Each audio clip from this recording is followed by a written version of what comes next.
Bienvenue à tous. Un groupe turc sur le quai en avril.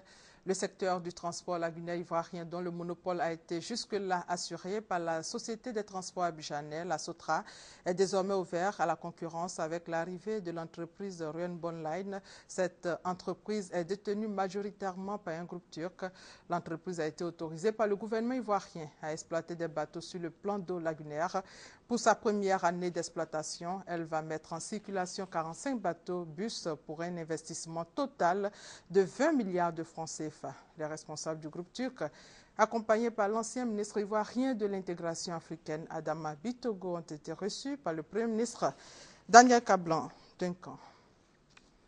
Et puis, cette information en provenance du tribunal militaire d'Abidjan, accusé de concussion sur 200 millions de francs CFA, violation de consignes et abus de confiance, l'ex-directrice de l'école de police a été condamnée à 24 mois de détention militaire.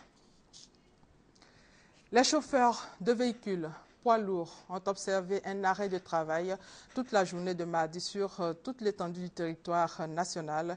Ils protestaient contre le coût élevé de dépannage des véhicules par la Société abidjanaise de dépannage. Indexée, la SOAD a affirmé être victime d'arnaque de la part de certaines structures. Suite à des négociations, ces chauffeurs réunis au sein de l'Union des fédérations des chauffeurs de véhicules poids lourds ont appelé à la reprise de leurs activités depuis hier. Ce 13 février, c'est la journée mondiale de la radio. Un jour pour célébrer la radio en tant que média, pour améliorer la coopération internationale entre les radiodiffuseurs et pour encourager les grands réseaux et les radios communautaires à promouvoir à travers les ondes l'accès à l'information, la liberté d'expression et l'égalité des genres. On fait le point avec Mamadou Kouassi. L'histoire de la radio démarre avec une série d'inventions. C'est une œuvre collective qui part de la découverte des ondes électromagnétiques, de l'invention du télégraphe et aboutit au premier matériel pour communiquer sans fil. La paternité de la radio est attribuée à l'italien Guglielmo Marconi, premier à expérimenter les liaisons hertziennes en 1995. En Afrique, les premières ondes sont émises en 1924 dans l'Union sud-africaine. Et en Côte d'Ivoire, c'est en 1949 que la radio naît.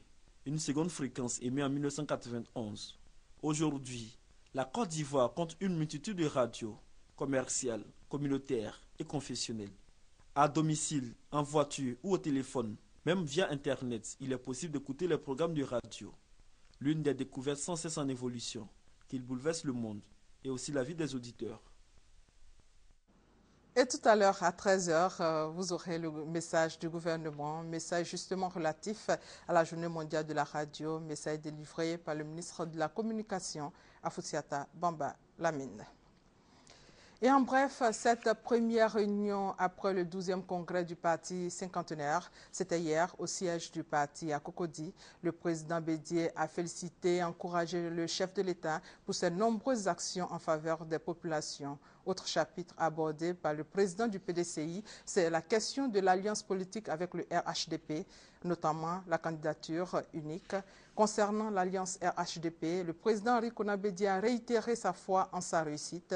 Il demande au bureau politique de laisser le temps au président Alassane Ouattara.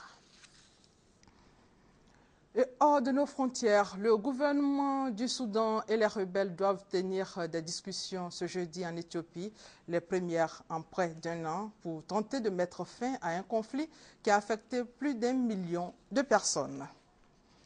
Et au Nigeria, l'attaque d'un village par le groupe islamiste armé Boko Haram a fait 39 morts. La présidente centrafricaine Catherine Samba Panza a promis mercredi la guerre aux miliciens anti-Balaka qui multiplient les exactions contre les civils musulmans au risque de conduire le pays à une partition que Paris, principal allié de Bangui, juge inacceptable. Et c'est la fin de ce flash. Prochain rendez-vous de l'information 13h. Merci de votre fidélité.